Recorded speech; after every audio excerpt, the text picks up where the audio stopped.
أعوذ بالله من الشيطان الرجيم. بسم الله الرحمن الرحيم.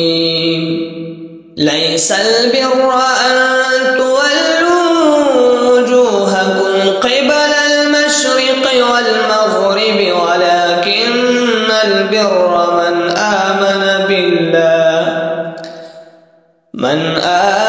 بالله واليوم الآخر والملائكة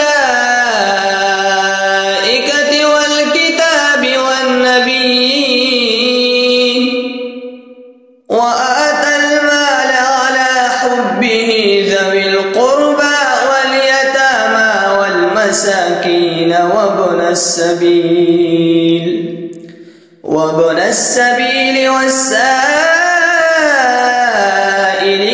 وفي الرقاب وأقام الصلاة وآتى الزكاة والموفون بعهدهم إذا عاهدوا والصابرين في البأساء والضراء وحين البأس أولئك الذين صدقوا وأولئك هم المتقون. يا أيها الذين آمنوا كتب عليكم القصاص في القتلى الحر بالحر والعبد بالعبد والأنثى بالأنثى فمن عفي له من أخيه شيء فاتباع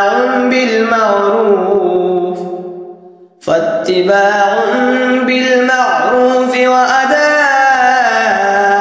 إليه بإحسان ذلك تخفيف من ربكم ورحمة فمن اعتدى بعد ذلك فله عذاب أليم. ولكم في القصاص حياة يا أولي الألباب لعلكم تتقون.